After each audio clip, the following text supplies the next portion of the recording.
Terimalah salam di dalam Dharma, Namo Sangya Adi Budaya, Namo Budaya, dan salam sejahtera bagi Bapak Ibu sekalian.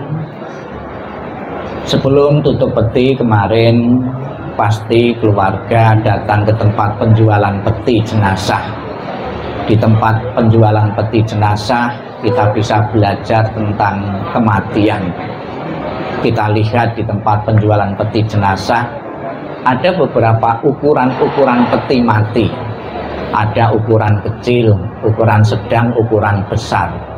Penjual peti mati sudah tahu bahwa orang mati itu bisa ketika anak-anak, maka dia pun menyiapkan peti mati yang ukurannya kecil. Bisa orang dewasa, bisa juga orang tua. Terbukti ukuran peti mati disesuaikan dengan siapa yang mau pakai. Ini bisa disimpulkan bahwa kematian itu bisa datang kapan saja, tidak usah menunggu hari tua. Kemudian di tempat penjualan peti kita bisa belajar juga. Di situ ada peti mati yang ditempeli beberapa atribut keagamaan, simbol-simbol keagamaan. Ada peti mati di luarnya ditempeli salib. Dia yang memakai saudara kita yang beragama Kristen. Ada yang ditempeli gambar-gambar ya tradisi atau agama Buddha, stupa maupun agama Konghucu dan sebagainya. Ini bisa kita simpulkan juga bahwa kamu beragama apapun ya juga akan mengalami kematian. Terbukti penjual peti mati sudah menyiapkan peti mati sesuai dengan agama yang dianut oleh seseorang. Kemudian juga masih tempat penjualan peti kita bisa bertanya. Di situ ada harga-harga peti mati. Ada yang harga murah, ada yang sedang, ada yang mahal. Penjual peti mati juga sudah tahu orang miskin juga bisa mati. Terbukti disiapkan peti mati yang harganya murah. Orang yang ekonominya sedang juga sudah tak akan mati juga. Konglomerat pengusaha yang kaya pun juga akan mati juga. Terbukti sediakan peti mati yang harganya jutaan ya, puluhan juta bahkan ratusan juta. Jadi Bapak Ibu saudara sekalian, kematian adalah hukum universal, berlaku kepada siapapun tanpa pandang bulu kamu agama apapun, umur berapapun, kelas ekonomi apapun juga akan mengalami yang sama, yaitu kematian suatu saat nanti. Bapak Ibu sekalian yang saya hormati, menurut ajaran Sang Buddha ada beberapa penyebab kematian seseorang.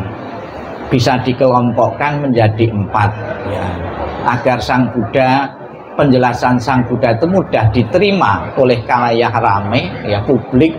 Sang Buddha di dalam menjelaskan penyebab kematian ini menggunakan perumpamaan lilin atau pelita. Matinya lilin atau pelita itu disebabkan oleh 4 faktor. Faktor yang pertama, api lilin atau pelita bisa mati karena habis sumbunya, itu apinya mati.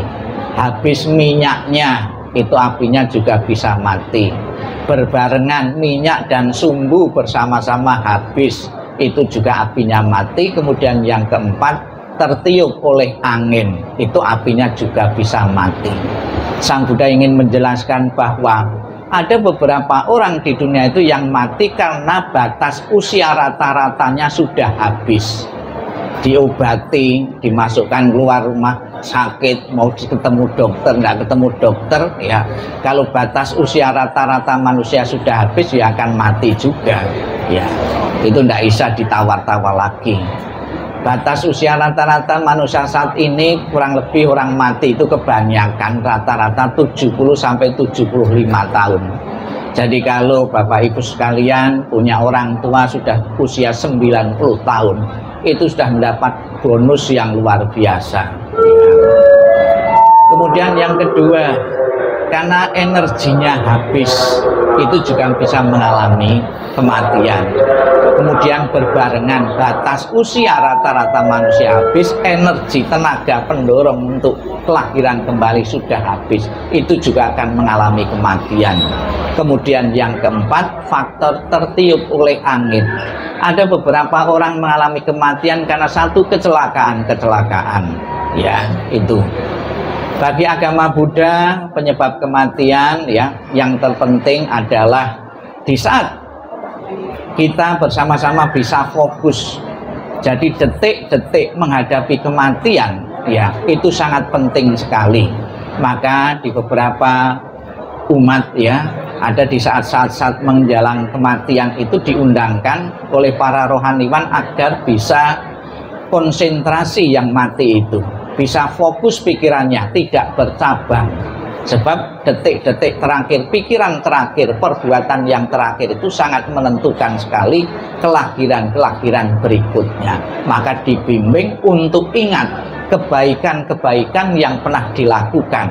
Jangan sampai di saat menghadapi detik kematian itu pikirannya kacau atau bahkan pikirannya itu buruk. Itu juga akan bisa mengkondisikan kelahiran di alam-alam yang tidak baik.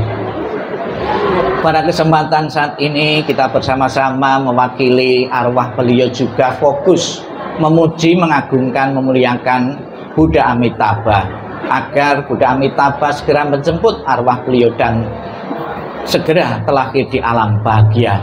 Sudah menjadi cita-cita dan harapan setiap orang, hidup bahagia di dunia, panjang umur, kalau mati masuk surga.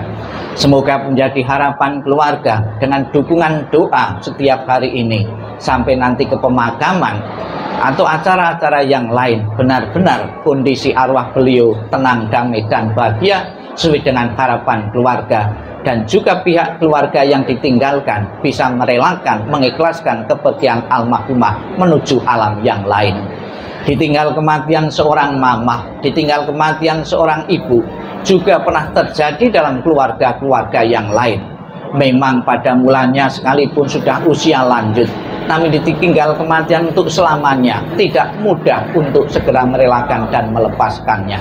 Semoga melalui penyadaran dari keluarga yang ditinggalkan benar-benar segera merelakan, dan kita ucapkan selamat jalan almarhumah, semoga jalan yang terang dan lapang. Sadu, sadu, sadu.